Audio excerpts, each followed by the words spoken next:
अब हम आ गए हैं एक नया सा वीडियो लेके, शानदार सा। क्या है इस वीडियो में?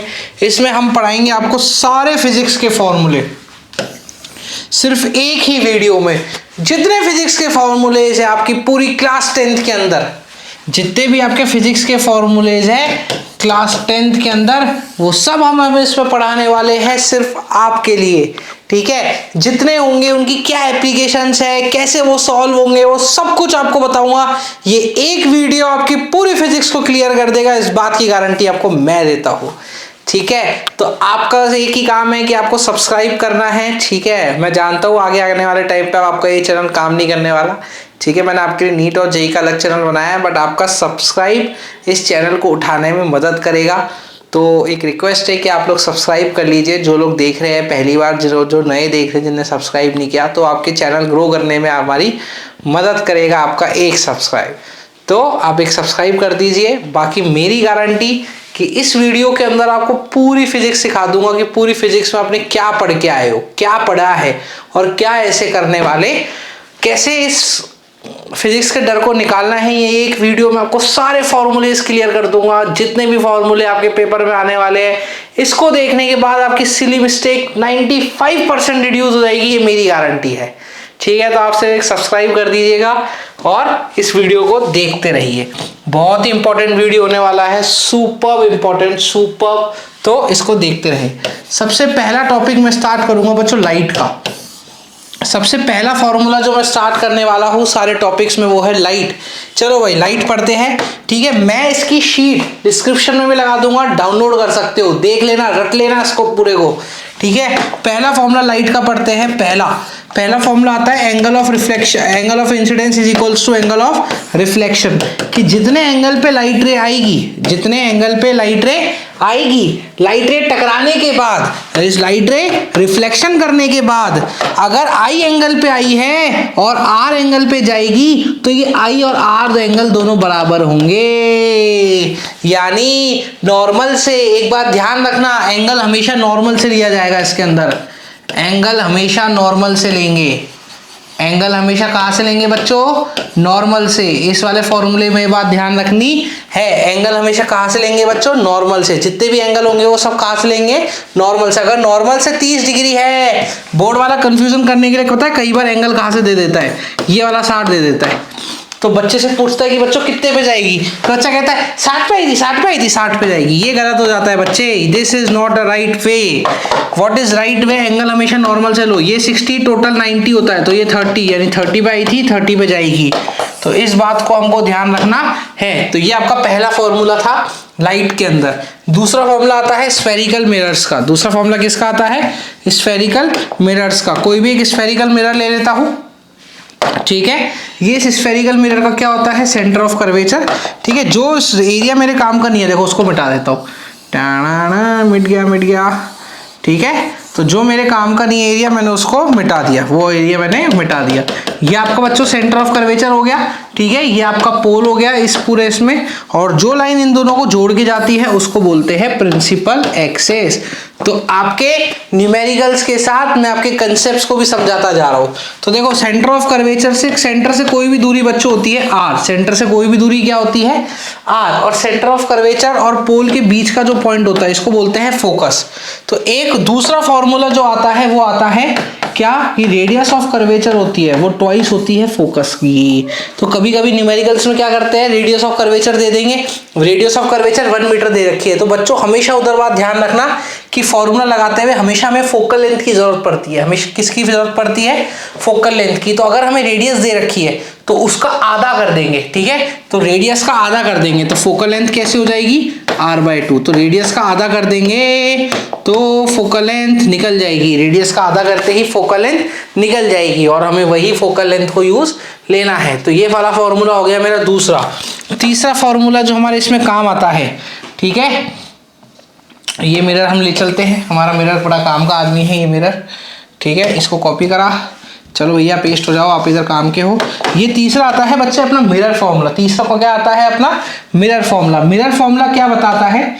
मिरर फॉर्मूला को जब यूज करेंगे जब ऑब्जेक्ट अलग अलग जगहों पे खड़ा होगा ऑब्जेक्ट अलग अलग जगहों पे खड़ा होगा और हमसे अलग अलग चीजें पूछेगा, ठीक है। तो अब क्या है इसका फॉर्मूला सुनो, मिरर फॉर्मूला, तीसरा फॉर्मूला 1/v + 1/u = 1/f, जिसमें v जो होता है, v होता है बच्चे हमारी इमेज डिस्टेंस, v क्या होता है हमारी इमेज डिस्टेंस, u क्या होता है हमारी ऑब्जेक्ट डिस्टेंस, u क्या होता है हमारी ऑब्जेक्ट डिस्टेंस, f क्या होता है बच्चे हमारा फोकल लेंथ, f क्या होता है बच्चे हमारा फोकल लेंथ। तो ये तीन चीजें हमको काम में लेनी है। अरे रूखा रूखा फॉर्मूला मत लगा देना तुम डायरेक्ट, कहीं तुम रूखा रूखा फॉर्मूला लगाया हो। इस फॉर्मूले को लगाने के लिए आपको साइन कन्वेंशन की भी जरूरत पड़ेगी। साइन कन्वेंशन आपको पूरा सिखा दूंगा, ऐसा सिखा दूंगा दिमाग में फिट हो जाएगा, ठीक है। आ जाओ, तो पहले मिरर फॉर्मूला समझो। मिरर फॉर्मूला क्या था, 1/v + 1/u = 1/f। इसको लगाने के लिए साइन कन्वेंशन का यूज होता है। अब हमको पता है साइन कन्वेंशन का यूज लेंगे, ठीक है। मैं आपको एक फॉर्मूला और बताता हूँ साथ में। मिरर फॉर्मूला हो गया। चौथा फॉर्मूला होता है मैग्निफिकेशन का। मैग्निफिकेशन मतलब कितनी मैग्निफाइड इमेज बनी है, कम मैग्निफाइड बनी है या ज्यादा मैग्निफाइड बनी है। तो मैग्निफिकेशन का फॉर्मूला होता है मिरर के अंदर -v/u। v क्या हो गया, v होता है इमेज डिस्टेंस, u होता है ऑब्जेक्ट डिस्टेंस। और इसका हाइट के रिलेशन में भी मैग्निफिकेशन का एक फॉर्मूला है, hi/h0। hi मतलब हाइट ऑफ इमेज, h0 मतलब हाइट ऑफ ऑब्जेक्ट। तो कई बार हाइट ऑफ ऑब्जेक्ट इमेज पूछते हैं तो कई बार इन दोनों में भी रिलेशन निकल जाता है। तो मैग्निफिकेशन के ही ये दो फॉर्मूले हैं। मैग्निफिकेशन को आप दो तरीके से निकाल सकते हो, या तो मैग्निफिकेशन को आप डायरेक्ट ये वाला फॉर्मूला लगा के निकाल दो, या मैग्निफिकेशन को आप ये वाला फॉर्मूला लगा के निकाल दो। पर कई बार क्या होता है, v और u दे देते हैं, हाइट ऑफ ऑब्जेक्ट दे देते हैं, हाइट ऑफ इमेज पूछ लेते हैं, तो डायरेक्ट हम ये वाला भी फॉर्मूला यूज ले लेते हैं। कभी कभी ये डायरेक्ट फॉर्मूला, यही मैग्निफिकेशन के दो फॉर्मूले आपस में जो इनका रिलेशन बन रहा है ना, यही कई बार बन जाते हैं। और ये कब बनते हैं, जब हमें हाइट ऑफ इमेज निकालनी होती है। तो हाइट ऑफ इमेज क्या हो जाता है, -v/u, और यहाँ पे h0 मल्टीप्लाई हो जाता है। तो ये हमारा हाइट ऑफ इमेज का फॉर्मूला बन गया। तो यही फॉर्मूलेज है जो आपके मिरर के अंदर काम आएंगे। अब मैं आपको इन फॉर्मूलों को ऐसे ही नहीं लगा देते, ऐसे ही नहीं v रख दिया, u रख दिया, जो तुम्हारी इच्छा हो तुमने कर दिया, नहीं। These all formulas are related to sign convention। बिना साइन कन्वेंशन के आप कुछ नहीं कर सकते। हमें साइन कन्वेंशन की जरूरत पड़ेगी भैया, हमें साइन कन्वेंशन की जरूरत पड़ेगी। बोलो सर कौन सा साइन कन्वेंशन सर?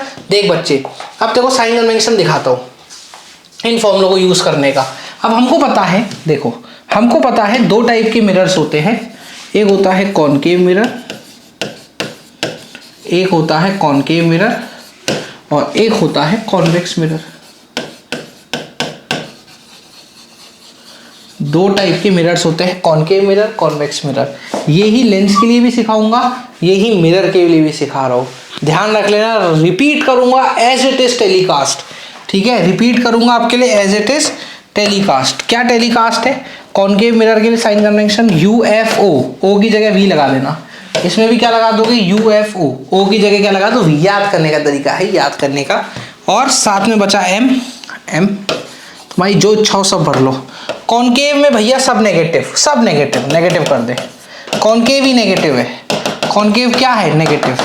कॉनकेव में सब नेगेटिव, याद कर लेगा। और कॉन्वेक्स में सब पॉजिटिव। बस U कभी भी नेगेटिव नहीं होता, बाकी सब पॉजिटिव, बाकी सब पॉजिटिव, बाकी सब पॉजिटिव।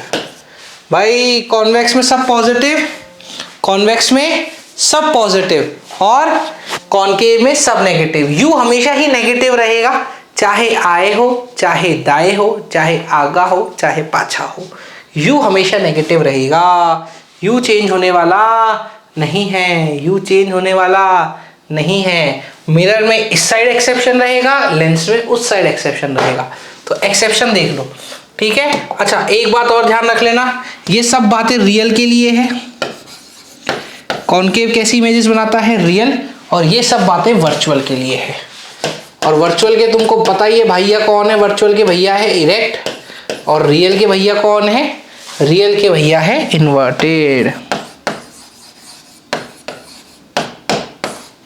रियल का भाई इन्वर्टेड, वर्चुअल का भाई इरेक्ट।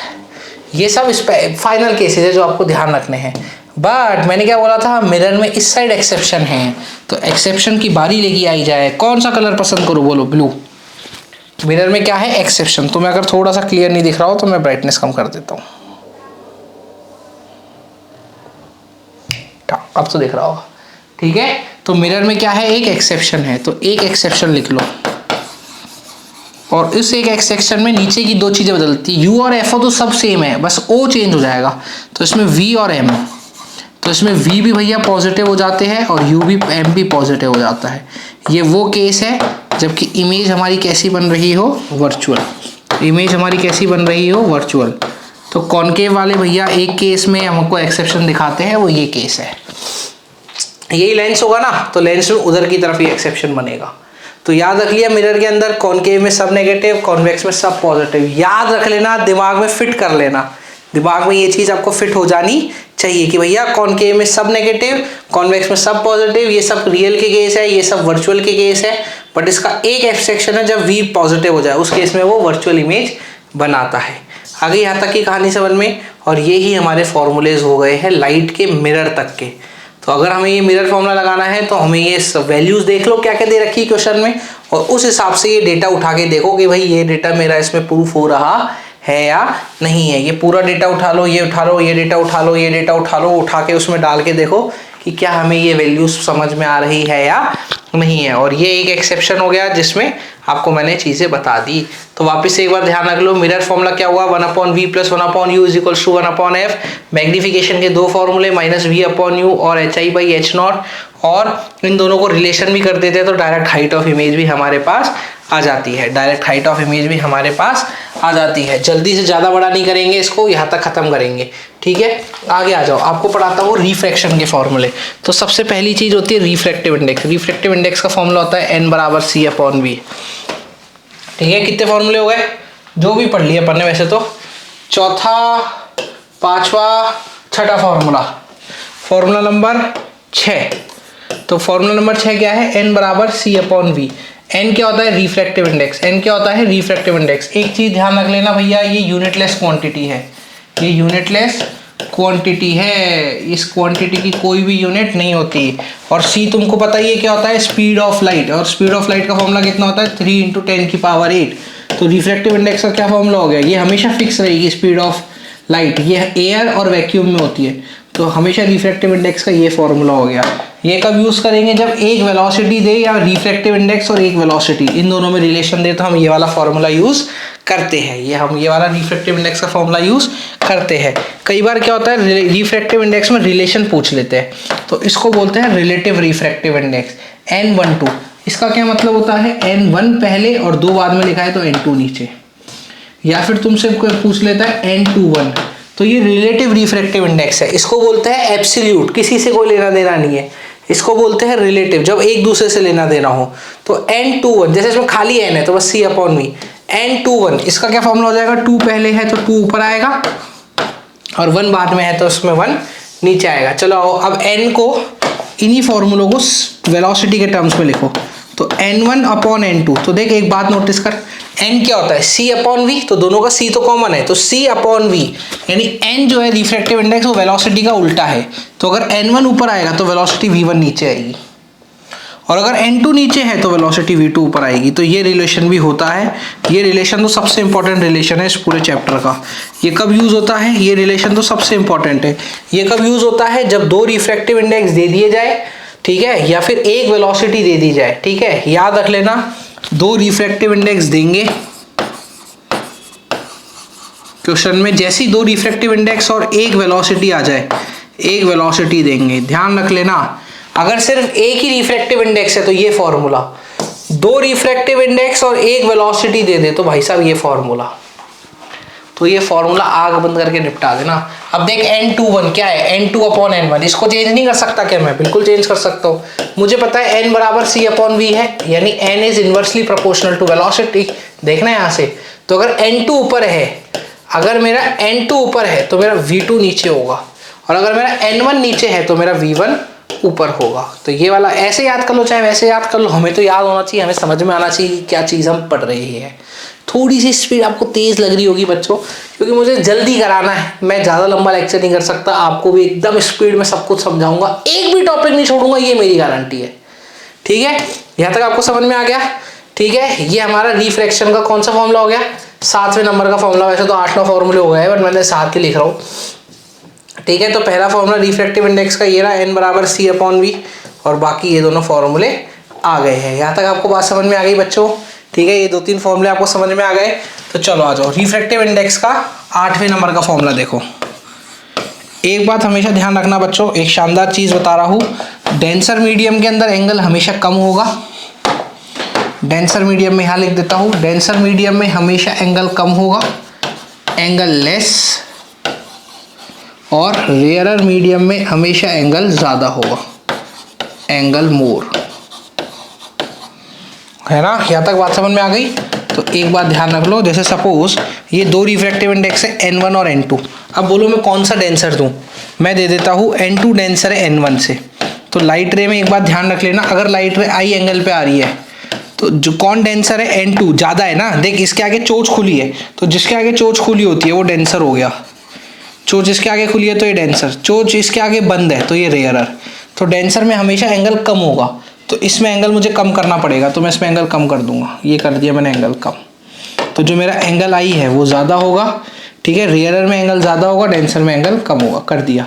ठीक है, तो अब इससे रिलेटेड एक लॉ और होता है, स्नेल लॉ। क्या बोलते हैं उसको? Snell's law. स्नेल्स लॉ क्या होता है? उसमें यूज़ होता है n1 जो उसके साथ का एंगल है i, साइन के साथ लगा दो। अब आपने ट्रिग्नोमेट्री तो पढ़ी ली है तो आपको समझ में आ जाएगा। n2 इसके साथ का एंगल क्या है? r, तो इसके साथ का एंगल लगा दिया r। तो ये फॉर्मूला हो गया मेरा स्नेल्स लॉ। ये फॉर्मूला मेरा किसका हो गया बच्चे? स्नेल्स लॉ का। ये फॉर्मूला मेरा किसका हो गया? स्नेल्स लॉ का। ये वाला फॉर्मूला मेरा किसका हो गया? स्नेल्स लॉ का। तो 8 नंबर का आपको फॉर्मूला भी समझा दिया मैंने। तो रिफ्रैक्शन में टोटल 3 ही फॉर्मूले हैं जो आपके काम आएंगे पूरे में। तो ये आपके सारे रिफ्रैक्शन के फॉर्मूले करा दिए मैंने आपको। ये आपको सारे रिफ्रैक्शन के फॉर्मूले करा दिए ये सब। वैसे तो मैं पूरा लिंक में जोड़ दूंगा इसका डिस्क्रिप्शन में, क्या है क्या नहीं है, बट ये देख बहुत इंपॉर्टेंट है। इसको देखे बिना तो भैया मज़ा ही आ जाएगा। मज़ा ये देख लिया ना तो आपको पेपर में इतना इजी फील होगा चीज़ें कि भाई मज़ा ही आ गया। यहाँ तक आ गया रिफ्रैक्शन समझ में? पक्का बच्चों? ठीक है, यहाँ तक आ गया। एक अलग से आता है टॉपिक बच्चों लेटरल डिस्प्लेसमेंट का। लेटरल डिस्प्लेसमेंट क्या होता है वो भी समझा देता हूँ। ठीक है, देखो लेटरल डिस्प्लेसमेंट के लिए एक स्लैब लेते हैं। ठीक, समझना बात ध्यान से बच्चों, गौर से बात समझना। ये स्लैब ले ली, अब यहाँ से कोई रे आ रही होती है, तो अगर कोई रे आएगी तो उसको बोलेंगे इंसिडेंट रे। जैसी ही टकराई तो टकरा के ये बन गई नॉर्मल। अब देख बाहर तो ऑब्वियसली रेयरर है, तो रेयरर में एंगल ज़्यादा होगा, यहाँ पे थोड़ा एंगल कम हो गया, तो ये एंगल हो गया R1, थोड़ा कम हो गया। क्यों? क्योंकि अंदर तो मीडियम n2 है, और भैया ऑब्वियसली बात है अंदर का मीडियम डेंसर होगा बाहर वाले से, तो अंदर बन गया एंगल R1। अब ये यहाँ टकराई तो यहाँ पे भी एक नॉर्मल बनानी पड़ेगी। तो अगर ये वाला एंगल R1 है तो देखिए Z बन रहा है, तो ऑटोमेटिकली वैसे तो कॉमन सेंस से बोल देते हैं R2, बट एक चीज़ ध्यान रख दे कि Z बन रहा है और Z के दोनों एंगल बराबर है, तो R1 बराबर R2 तो वैसे ही होगा। अब ये रे बाहर निकलेगी, ये रे बाहर निकली, और बाहर इसने कितना एंगल बनाया? E angle. तो एक बात ध्यान रख लेना इस लेटरल स्लैब में कि जितना एंगल I होगा उतना ही एंगल E होगा हमेशा। ये कंसेप्ट है, ये क्या है? कंसेप्ट। और ये जो बाहर रे निकल रही है इसको क्या बोलूँगा मैं? Emergent ray. इसको क्या बोलूँगा मैं? Emergent ray. और एक बात और ध्यान रख लेना, हमेशा इमरजेंट रे, इंसिडेंट रे जो रे आ रही है, और ये इमरजेंट रे जो रे बाहर आ रही है, ये हमेशा पैरेलल होगी। हमेशा ये हमेशा क्या होगी बच्चे? पैरेलल। हमेशा पैरेलल होगी, ध्यान रखना इस चीज़ को, ये हमेशा पैरेलल होगी। ठीक है, और देखो इधर एक चीज़ और, यहाँ से लेके यहाँ तक ये जो एक्स्ट्रा डिस्टेंस बच गई इसको बोलते हैं लेटरल डिस्प्लेसमेंट। इसको बोलते हैं लेटरल डिस्प्लेसमेंट। ये भी बात आपको ध्यान रखनी है कि इसको क्या बोलते हैं बच्चा? Lateral displacement. तो ये कंसेप्ट हो गया आपका पूरा स्लैब का। ठीक है, ये पूरी आपकी स्लैब हो गई। ये स्लैब एज इट इज यही चीज़ें लिख के आनी है आपको। और क्या लिख के आओगे? एंगल I बराबर एंगल E तो हो गई, एंगल R1 बराबर भी एंगल R2 होगा। ये भी एक कंसेप्ट लिख के आ सकते हो तो स्लैब के अंदर। ठीक है, रिट्रेस तो ये पैरेलल होगी, ये भी बात ध्यान रख लेना बच्चों। ठीक है, बात आगे समझ में? आगे आ जाओ। अब अपन पढ़ते हैं लेंस। तो अपन क्या पढ़ते हैं? लेंस। तो अपन आते हैं लेंस पे। ठीक है, तो लेंसेज। ठीक है, लेंसेज। तो लेंस फॉर्मूला पढ़ो। कितने फॉर्मूले हो गए? कितने पढ़ा दिए तुमको मैंने? ऐसा बहुत पढ़ा दिए 8वां, चलो 9वां इस पूरे कंसेप्ट पे 9वां लिख देता हूँ, ठीक है।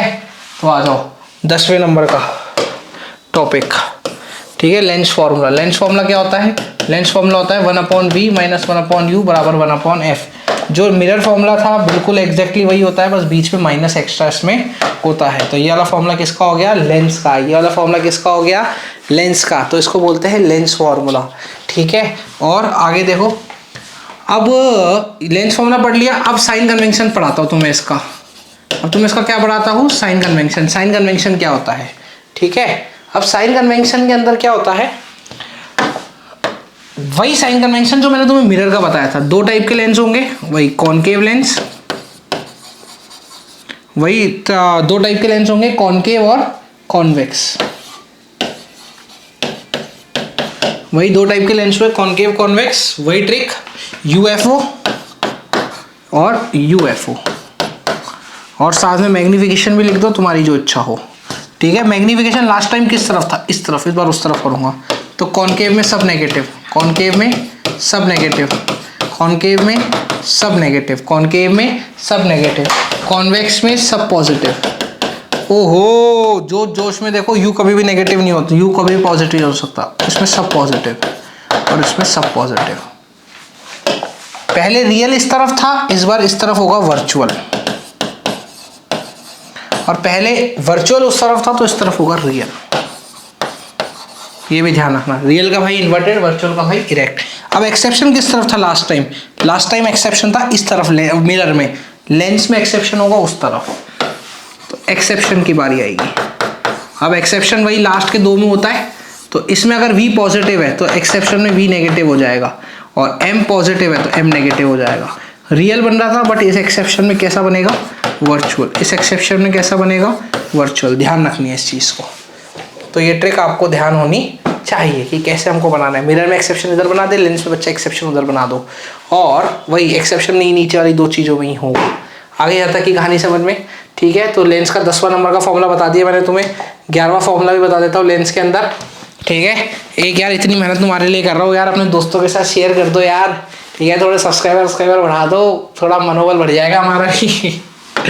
आ जाओ। तो दूसरा फॉर्मूला मैग्निफिकेशन का, वही मैग्निफिकेशन का फॉर्मूला वही होता है, ठीक है। v/u, बस यहाँ पे माइनस नहीं आता, ओनली v/u होता है, ठीक है। अगर हाइट ऑफ इमेज की टर्म्स में बात करोगे तो वही hi/h0। तो ये मैग्निफिकेशन का फॉर्मूला, ये भी ध्यान रख लेना, ठीक है। वही फॉर्मूला लेंस का, ठीक है। मैग्निफिकेशन पूछेगा, हाइट ऑफ इमेज, ऑब्जेक्ट में रिलेशन, ये दोनों दे देंगे आपको, ठीक है। इसमें एक फॉर्मूला और आता है, वो इंपॉर्टेंट है, वो है दूसरा पावर का, ठीक है। एक फॉर्मूला और आता है, वो है दूसरा पावर का। पावर का क्या फॉर्मूला होता है? पावर का फॉर्मूला होता है 1/4 फोकल लेंथ, ठीक है। बट इसमें शर्त ये है फोकल लेंथ मीटर में होनी चाहिए, और जो उसकी SI यूनिट निकल के आएगी वो आएगी डायोप्टर, ठीक है। डायोप्टर को किससे डिनोट करूंगा? D से। डायोप्टर को किससे डिनोट करूंगा? D से। आगे यहाँ तक कहानी समझ में, ठीक है। अगर इन केस पावर तुम्हें मीटर में दे रखी है तो भाई साहब 1/f यूज करोगे, बट अगर पावर सेंटीमीटर में दे रखी है तो 100/f यूज करोगे। तो इसमें f जो लिखोगे वो सेंटीमीटर में लिखोगे। आगे कहानी समझ में। अगर पावर उसमें दे रखी है कि इसमें मीटर में, तो 1/f यूज कर लेना। अगर सेंटीमीटर में दे रखी है तो भाई साहब 100/f आपको यूज करना पड़ेगा, और वो डायोप्टर में आ जाएगी। तो देखिए फोकल लेंथ पे डिपेंड करती है, तो भाई इधर पावर और जोड़ दे तेरी इच्छा हो तो, ये ले पावर। अब इसकी पे पावर जोड़ दे, तो पावर इसमें भी, कॉनकेव में तो सब नेगेटिव ही है भैया, तो ये पावर भी नेगेटिव होगी, और कॉन्वेक्स में सब पॉजिटिव है, तो इसमें पावर भी पॉजिटिव होगी। याद रख लेना इसको भी, ठीक है। तो कॉनकेव में सब नेगेटिव, कॉन्वेक्स में सब पॉजिटिव। पावर भी जुड़ गई, पावर ने जुड़ के क्या कर दिया? पावर ने जुड़ के क्या कर लिया? कॉन्वेक्स में सब पॉजिटिव थे, वो भी जाके पॉजिटिव हो गई। कॉनकेव में सब नेगेटिव थे, वो भी जाके नेगेटिव हो गया। पावर के ये फॉर्मूले बता दिए मैंने आप लोगों को, ठीक है। तो कभी कभी पावर दे देता है, तो पावर से फोकल लेंथ निकालने के लिए कह देता है, तो ये वाले फॉर्मूले यूज कर लेना। फोकल लेंथ को उधर भेज देना, पावर को नीचे ले आना, और तो क्या हो सकता है। यहाँ तक कहानी समझ में आ गई पावर की, यहाँ तक सब कुछ क्लियर हो गया। तो ये यहाँ तक हमारे बच्चों लाइट के फॉर्मूलेज खत्म हो गए हैं। यहाँ तक हमारे पास कौन से फॉर्मूले खत्म हो गए हैं? लाइट के। अब लाइट के जस्ट बाद ना मैं ह्यूमन आई वाला टॉपिक उठाता हूँ। मैं ये क्यों उठा रहा हूँ ह्यूमन आई वाला? क्योंकि मुझे आपको एक इंपॉर्टेंट कंसेप्ट बताना है जो आई के साथ रिलेटेड है, लाइट के साथ ही। Human eye and colourful world. ठीक है, दो टाइप के डिफेक्ट होते हैं, पहला मायोपिया और दूसरा हाइपरमेट्रोपिया, दूसरा हाइपरमेट्रोपिया।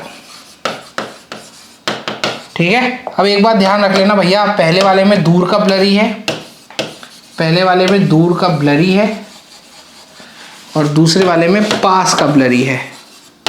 तो इसको सही करने के लिए जो लेंस लगाया जाता है वो होता है कॉनकेव लेंस, और इसको सही करने के लिए जो लेंस लगाया जाता है वो होता है कॉन्वेक्स लेंस। इसको हमको ध्यान रखना है, ये हमारे काम की बात है, ये हमारे काम की बात है, इसलिए मैंने आपको इतना समझाया है कंसेप्ट में लेके फॉर्मूलों में, ताकि आपको ध्यान रहे। इसके बाद जो उसका इंपॉर्टेंट कंसेप्ट होता है, अच्छा कितने फॉर्मूले हो गए, 12। ठीक है, ऐसे तो 13-14 ये मान लेते हैं, पर कोई नहीं मान रहा। 13 नंबर का फॉर्मूला वो यूज़ करना है हमको प्रिज्म का। ये प्रिज्म हमारे काम की चीज़ है भैया, बहुत तकड़ी है प्रिज्म। ठीक है, प्रिज्म कैसे बनता है, ये रहा प्रिज्म ट्राइंगल का, और ये जो होता है ये अंकल, इसको बोलते हैं ए, यानी एंगल ऑफ प्रिज्म। इसको क्या बोलते हैं, एंगल ऑफ प्रिज्म। अब एक बात यहाँ तक समझ में आ गई। ठीक है, कितनी रेक्टेंगुलर साइड होगी इसके अंदर, इस प्रिज्म के अंदर होगी 3 रेक्टेंगुलर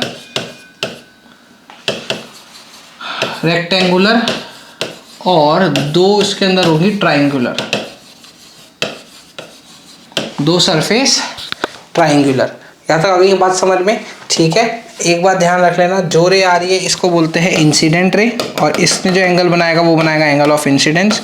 ये जो एंगल बनाएगा एंगल ऑफ रिफ्रैक्शन, फिर यहाँ से फिर से रिफ्रैक्शन होगा, एंगल ऑफ रिफ्रैक्शन 2, रे बाहर निकल जाएगी, बाहर निकल के जो एंगल बनाएगी इसको बोला जाएगा एंगल ऑफ इमर्जेंस। इसको क्या बोला जाएगा, एंगल ऑफ इमर्जेंस। इसको क्या बोला जाएगा, इसको बोला जाएगा एंगल ऑफ इंसिडेंस, इसको बोला जाएगा एंगल ऑफ इंसिडेंस। आगे यहाँ तक कहानी समझ में। ठीक है, नीचे वाले इस बेस, इसको बोला जाता है बेस ऑफ प्रिज्म, इसको क्या बोला जाता है, बेस ऑफ प्रिज्म। तो यही बात आपको ध्यान रखनी थी इस टॉपिक में, जो फॉर्मूले से रिलेटेड है। ठीक है, तो इतनी सी बात मैंने आपको बता दी। इतनी सी बात आपको समझ में आने के बाद अब वापस अपन लौटते हैं फॉर्मूलों की तरफ। ठीक है, और फॉर्मूलों की तरफ लौटने के बाद मैं आपके पास आया हूँ मस्त सा चैप्टर लेके, इलेक्ट्रिसिटी। इसमें सारे फॉर्मूले आपको रिवाइज करा दूंगा मस्त मस्त। ठीक है, तो जो पहला फॉर्मूला आपको रिवाइज करा रहा हूँ, पहला फॉर्मूला जो रिवाइज करा रहा हूँ वो रिवाइज कराऊंगा Q बराबर NE। चार्ज N होता है नंबर ऑफ इलेक्ट्रॉन्स, N क्या होता है, नंबर ऑफ इलेक्ट्रॉन। ये होता है चार्ज ऑन इलेक्ट्रॉन, कितना होता है 1.6 × 10⁻⁻19, चार्ज की यूनिट कूलम। ये वाला फॉर्मूला हमको खास कर ध्यान रखना है। Q बराबर NE, Q बराबर NE, N होता है नंबर ऑफ इलेक्ट्रॉन, E होता है चार्ज ऑन इलेक्ट्रॉन, जो इतना दे रखा है। यहाँ तक की कहानी समझ में आ गई, पक्का।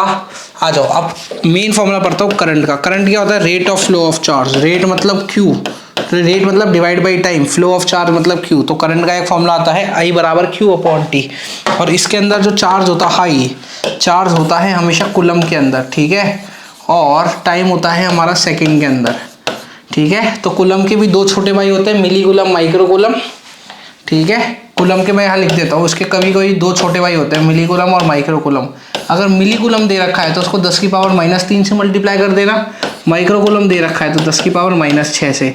फॉर एग्जांपल दिखा देता हूँ, 2 मिली कूलम दे रखा है और 2 माइक्रो कूलम दे रखा है। मिली कूलम है तो उसको 10⁻³ से मल्टीप्लाई करके कूलम में बदल लो, माइक्रो कूलम है तो उसको 10⁻6 से मल्टीप्लाई करके कूलम में बदल लो। तो ये तरीका होता है। तो इसका क्या फॉर्मूला हो गया, I बराबर Q/T। अब देख Q को क्या लिख सकता हूँ मैं, और NE लिख सकता हूँ। Q को क्या लिख सकता हूँ मैं, NE बच्चा। तो I को लिख दे, Q की जगह यहाँ से उठा ले, तो I का एक और फॉर्मूला हो गया NE/T। I का एक और फॉर्मूला हो गया NE/T। तो ये करंट का फॉर्मूला हो गया। करंट का फॉर्मूला क्या हो गया, NE/T। आ जाओ नेक्स्ट पढ़ते हैं पोटेंशियल का। पोटेंशियल क्या होता है, कोई भी वर्क डन जो आपने किया है अपॉन में चार्ज, कोई भी वर्क डन अपॉन में चार्ज। वर्क डन की यूनिट क्या होती है, जूल।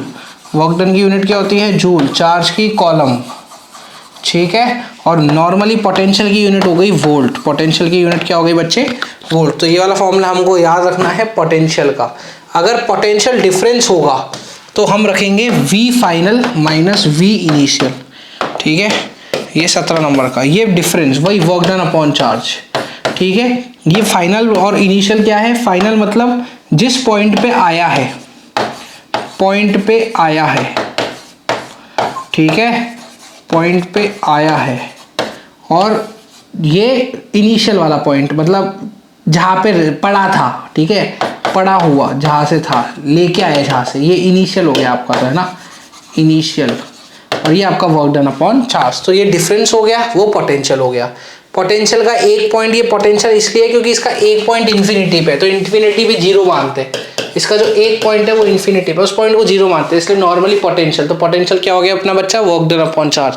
पोटेंशियल क्या हो गया अपना, वर्क डन अपॉन चार्ज। ये अपना पोटेंशियल डिफरेंस हो गया, ठीक है। जब भी आपको कोई पॉइंट दे दे, जैसे कि फॉर एग्जांपल 2 पॉइंट दे दे आपको, इसको दे दे 10 वोल्ट, इसको दे दे आपको 40 वोल्ट, अगर मैं यहाँ से यहाँ आ रहा हूँ तो मैं पोटेंशियल डिफरेंस क्या लिखूंगा, final point 40 minus initially 10 is equals to work done upon charge. फिर जो दे दे वो मान लेना आप लोग, जो दे दे आप लोग वो मान लेना। आगे यहाँ तक कहानी समझ में, ठीक है। अगर मैं ऐसे जा रहा होता, चलो पिंक कलर से लिखता हूँ, पिंक कलर, अगर मैं ऐसे जा रहा होता तो मैं 10 पे आया फाइनली, तो मैं यहाँ लिखता 10 minus 40 upon work done upon charge.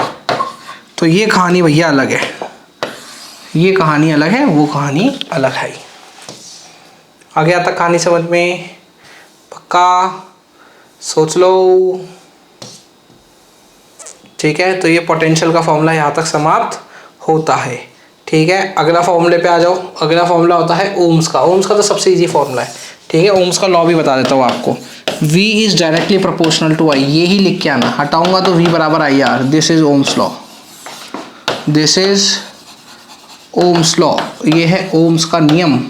तो इसको क्या बोलते हैं, ओम्स लॉ। इसको क्या बोलते हैं, ओम्स लॉ, ठीक है। इसका ग्राफ भी देख लो बच्चों, इसका ग्राफ कैसा होता है, I ये रहा, V ये रहा, एक स्ट्रेट लाइन, और ये जो एंगल होता है इसको बोलते हैं स्लोप, और ये स्लोप को कौन रिप्रेजेंट करता है, स्लोप को रिप्रेजेंट करता है रेजिस्टेंस। स्लोप को कौन रिप्रेजेंट करता है, रेजिस्टेंस। तो ये बात हमको ध्यान रखनी है। अब आ जाओ, रेजिस्टेंस का भी एक फॉर्मूला होता है, क्या, R बराबर rho L by A. Resistance का क्या फॉर्मूला होता है, R बराबर रो एल बाई ए। रो होती है रेजिस्टिविटी, रो क्या होती है, रेजिस्टिविटी। रेजिस्टिविटी की यूनिट क्या है, ओम मीटर। रेजिस्टिविटी की यूनिट क्या है, ओम मीटर। एल है भैया लेंथ, एल क्या है इसके अंदर, लेंथ, हमेशा मीटर में लूंगा। ये है एरिया, जो भी एंट्री हो रहा है ये भी हमेशा मीटर स्क्वायर में होगा। एक कन्वर्जन याद कर लेना, अगर आपको सेंटीमीटर में दे रखा है, जैसे 4 सेंटीमीटर, तो सेंटीमीटर को मीटर में बदलने के लिए 10 की पावर -2 का मल्टीप्लाई कर देना। ये आपको, मुझे पता है आपको आता है, पर मैं आपको रिवीजन करवा रहा हूँ। सपोज 4 सेंटीमीटर की जगह mm में दे रखा है, तो mm से बदलने के लिए 10 की पावर -3 का मल्टीप्लाई करना पड़ेगा, ठीक है। ये आपको ये फॉर्मूला लगाते हुए काम आएंगे ये सब चीज़ें, ठीक है। ये वाली फॉर्मूला लगाते हुए चीज़ें काम आएंगी, ठीक है। और सपोज आपको सेंटीमीटर स्क्वायर में दे दिया सीधा ही, तो सेंटीमीटर स्क्वायर से मीटर स्क्वायर में बदलने के लिए -4 का मल्टीप्लाई। और अगर आपको mm स्क्वायर में दे दिया, तो mm स्क्वायर से मीटर स्क्वायर में बदलने के लिए -6। तो ये फॉर्मूला लगाते हुए ये सब चीज़ें ध्यान रखनी है, ठीक है। 20वें नंबर का फॉर्मूला देखो, सीरीज पैरेलल। अगर रेजिस्टर सीरीज में है, ये तो सबको पता है बच्चों को, अगर रेजिस्टर किस में है, सीरीज में, तो उसका नेट रेजिस्टेंस होगा R1 + R2। बट अगर रेजिस्टर्स पैरेलल में है, तो पैरेलल में लगने वाले रजिस्टर्स का फॉर्मूला होता है 1/Rnet is equals to 1/R1 + 1/R2। ये भी हमको ध्यान रखना है। सिंपल सी बातें हैं, इजी सी। तो यहाँ तक समझ में आ गया आपको, पक्का। ओहो, पूरा इलेक्ट्रिसिटी हम इस पेज पे ही पढ़ लिए क्या। तो बच्चों ये सब चीज़ें लिख लेना भैया, ये सब चीज़ें आपके काम आएगी जो आपके सामने लिखी हुई है, ठीक है। तो आगे आ जाओ, अब पढ़ता हूँ हीट का फॉर्मूला। हीट के क्या फॉर्मूले होते हैं, कौन सा फॉर्मूला हो गया अपना भैया, ये बच्चों अपना फॉर्मूला हो गया 22 नंबर का फॉर्मूला। आ जाओ, 22 नंबर का फॉर्मूला। हीट का फॉर्मूला क्या होता है, हीट का फॉर्मूला होता है I²RT। हीट का क्या फॉर्मूला होता है, I²RT। ओम्स लॉ की हेल्प लेते हैं, V बराबर IR, और I को रख दूंगा मैं V/R। तो I² का क्या हो जाएगा, V²/R²। तो ये फॉर्मूला ऐसे भी बदल जाएगा, R² नीचे होगा, एक R से कट जाएगा। हीट का ये फॉर्मूला भी आ गया, V²R/T। और एक फॉर्मूला और आ गया, VI × T। तो ये हीट के 3 फॉर्मूले आपके पास बनते हैं। करंट के टर्म्स में तो I²R इंटू टी, वोल्टेज के टर्म्स में V²/R इंटू टी, और हीट के नॉर्मली इसके टर्म्स में VIT। एक दिन तो बोर्ड का दिमाग खराब हो गया था, इसका एक फॉर्मूला और बनता है, मैं तुम्हें वो भी बता देता हूँ, QV। ठीक है, तो ये हीट के फॉर्मूले आपको ध्यान रखने हैं। अगर पावर चाहिए, पावर, तो पावर के लिए कुछ मत करो, ये टाइम गायब कर दो। तो जैसे ही टाइम गायब कर दूंगा तो ये बचेगा ओनली I²R। ठीक है, टाइम गायब कर दे हीट में, सिर्फ बचेगा V²/R। टाइम गायब कर दे VI। तो ये बन गया बच्चे अपने पास पावर के फॉर्मूले, ये बन गए अपने पास हीट के फॉर्मूले। ये दोनों वैल्यूज़ हमको ध्यान रखनी है और ये काम भी बहुत आते हैं। ठीक है, और इसके बाद एक तगड़ा फॉर्मूला और पूछते हैं, बिल निकालने वाला। बिल का क्या फॉर्मूला है? ठीक है, बिल का जो फॉर्मूला है वो है, पावर लिख दो आप, पावर जितनी भी है वॉट के अंदर, और जितने घंटे से वो मल्टीप्लाई हुई है वो टाइम निकाल दो। और टाइम हमेशा ध्यान रखना घंटों में होगा, आवर्स में। ठीक है, ये बिल निकालने का तरीका।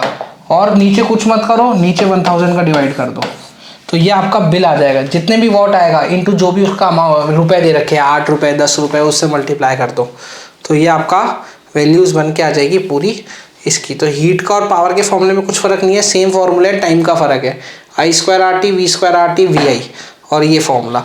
तो इसी के साथ इलेक्ट्रिसिटी चैप्टर भी खत्म होता है। अब जो हम लास्ट चैप्टर पे आ गए हैं वो है मैग्नेटिक इफेक्ट ऑफ करंट। ठीक है, अब इसमें क्या फॉर्मूले याद रखने हैं, ज़्यादा कुछ फॉर्मूले नहीं है, फॉर्मूला तो खैर एक ही है इसमें, F=ILB। इसमें जो नया फॉर्मूला हमको याद रखना है वो है स्ट्रेट वायर का। ठीक है, स्ट्रेट वायर का। दूसरा अपने को फॉर्मूला याद रखना है सर्कुलर वायर का। और तीसरा जो हमको फॉर्मूला याद रखना है वो याद रखना है सोलेनॉइड का। तीसरा फॉर्मूला किसका याद रखना है? सोलेनॉइड का। पहले तो इनकी शेप बना लो, स्ट्रेट वायर की शेप ऐसी होगी, सर्कुलर वायर की शेप ऐसी होगी, और सोलेनॉइड की शेप ऐसे होगी। यहाँ तक की कहानी समझ में आ गई? सोलेनॉइड की शेप ऐसे होगी। तो ये 3 फॉर्मूले हमको बनाने हैं। ठीक है, अब सबसे पहले इनकी मैग्नेटिक फील्ड बनाना सिखाता हूँ। फॉर्मूले बनाना तो मैं 1 मिनट सिखा दूंगा। तो मैग्नेटिक फील्ड पता लगाने के लिए कौन सा रूल यूज करते हैं? Right hand thumb rule. कौन सा रूल यूज करते हैं? Right hand thumb rule. Stretch the thumb in the direction of current और कर्ल कर दो, और कर्ल कर दो, तो इसकी मैग्नेटिक फील्ड कुछ ऐसी कंसेंट्रिक सर्कल्स बन जाएगी। इसकी मैग्नेटिक फील्ड कुछ ऐसी कंसेंट्रिक सर्कल्स बन जाएगी। ठीक है, अब इसकी फील्ड बनाओ तो देख, एक अगर सर्कुलर लूप को देखेगा तो देख, एक लूप तो ऊपर जा रही है, तो अगर मैं इसकी कर्ल करूंगा तो इसकी ऐसी कर्ल होने वाली है। और यही वायर उधर से नीचे घूम के आ रही है, तो उसको नीचे की तरफ रख दे अपने थंब को और फिर कर्ल कर, तो इसकी भी सर्कुलर तो होगी, बट कुछ इस तरीके से। और अगर मैं इसका डायग्राम बनाना चाहूँ तो देख, क्लियर डायग्राम इसका कैसे बनेगा। ये कोई भी वायर है सपोज, ठीक है, तो इसकी वायर कुछ इस तरीके से, ठीक है, कर्ल कर दे ऊपर जाने वाली वायर में, जो अपना थंब है वो ऊपर की तरफ, और यहाँ से यूँ कर्ल कर दे बच्चे, तो ये कर्ल होके अंदर चले गई। अब हमने यहाँ से करंट घूमा, अब कहाँ आएगा? नीचे की तरफ, तो यहाँ पे कर दे नीचे की तरफ। अब अगर करंट की डायरेक्शन नीचे है तो थंब भी कहाँ रखना पड़ेगा हमको? नीचे, और कर्ल कर दे। तो इस बार देख, कर्ल तो कंसेंट्रिक सर्कल्स ही होंगी, पर बाहर की तरफ आ रहा है, तो इस बार ये बाहर की तरफ आएगा, और इस बार ये बाहर की, तो इसकी ये हो गई।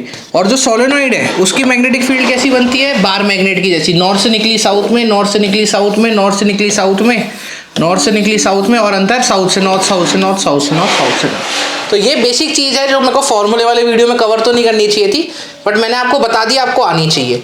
अब इनके फॉर्मूले कैसे लिखोगे? देखो, मैग्नेटिक फील्ड को बी से डिनोट करते हैं, तो इसमें भी बी लिख दो, इसमें भी बी लिख दो।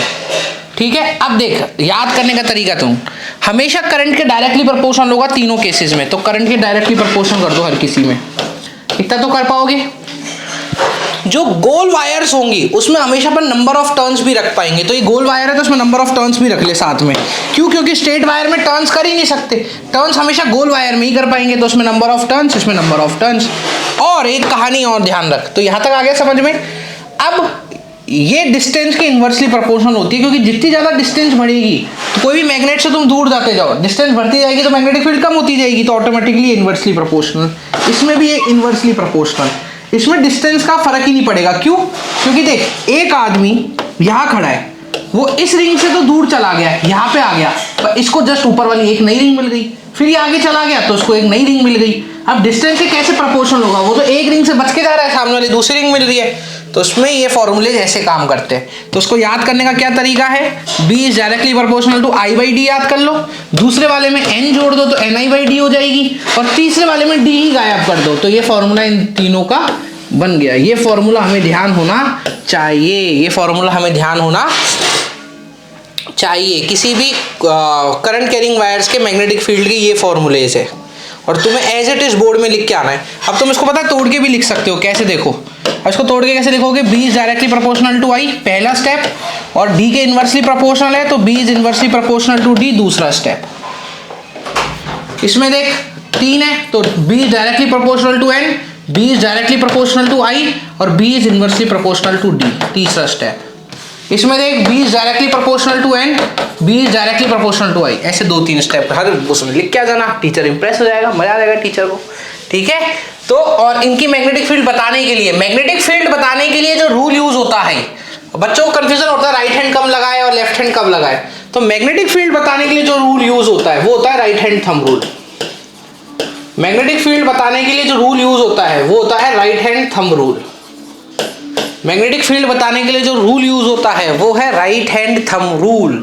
तो राइट हैंड थंब रूल आपको पता होना चाहिए, ठीक है। अब आ जाओ फोर्स पता लगाने के लिए।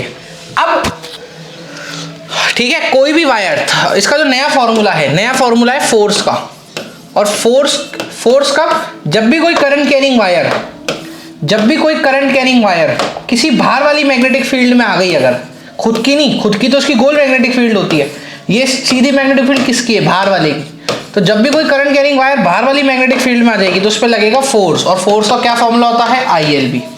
फोर्स का क्या फॉर्मूला होता है, ILB। वैसे तो मैं तुम समझदार हो थोड़े, तो मैं तुम्हें बता देता हूँ, पूरा साइन थीटा होता है, एक्चुअल फॉर्मूला तो साइन थीटा के साथ ही होता है, तुम्हें तो सिर्फ ILB बताया जाता है, ठीक है। मैं इसका थोड़ा और एडवांस फॉर्मूला भी बता सकता हूँ, बट तुम्हें ये याद रखना ILB, ठीक है। अब इसमें पता है 3 केस होते हैं बच्चों, कब ये मैक्सिमम कब होगा, ये मैक्सिमम कब होगा, ये मैक्सिमम जब होगा जब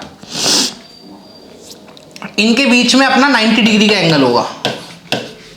ये मैक्सिमम कब होगा, जब इनके बीच में अपना 90 डिग्री का एंगल होगा। तो 90 डिग्री का एंगल होगा ना, तो जो मेरा F मैक्स है वो हो जाएगा F बराबर ILB।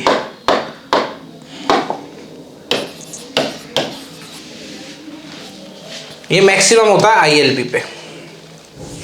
आगे यहाँ तक कहानी समझ में पक्का। तो ये फॉर्मूला होता है फोर्स का, तो हमें तो यही याद रखना है F बराबर ILB, F बराबर ILB।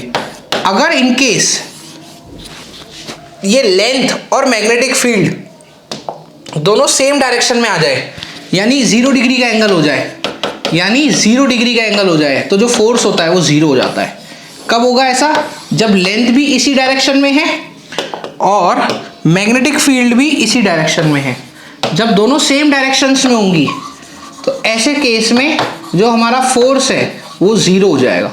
ऐसे केस में हमारा फोर्स क्या हो जाएगा बच्चे, 0। ऐसे केस में हमारा फोर्स क्या हो जाएगा बच्चा, 0। ऐसे केस में हमारा फोर्स क्या हो जाएगा, 0। यहां तक हमें बात ध्यान रखनी है।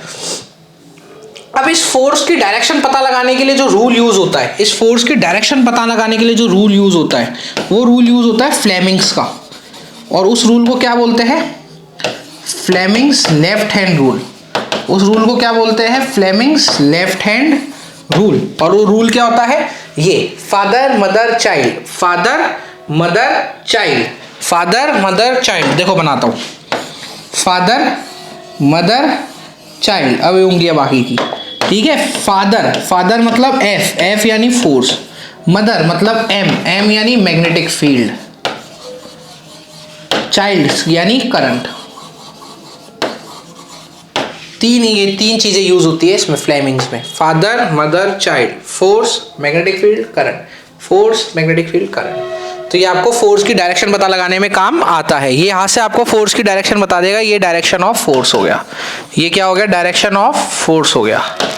आगे आता कहानी समझ में।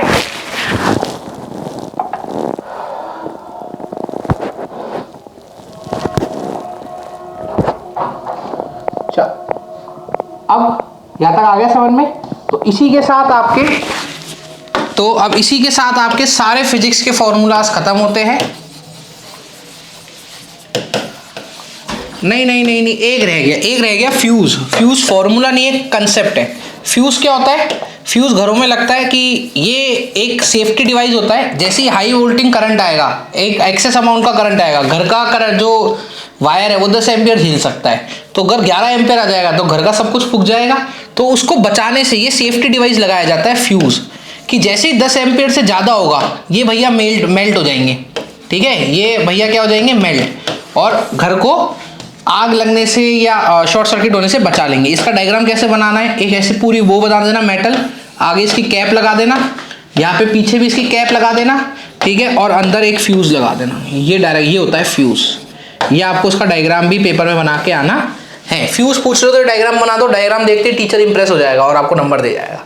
ठीक है, तो यहीं से आपके सारे फिजिक्स के फॉर्मूलाज खत्म होते हैं। सारे फिजिक्स फॉर्मूला मैंने आपको एक वीडियो में रिवाइज करा दिए हैं। ठीक है, तो अगर आपको अच्छा लगे तो लाइक शेयर और सब्सक्राइब कर दीजिएगा। Tata bye bye.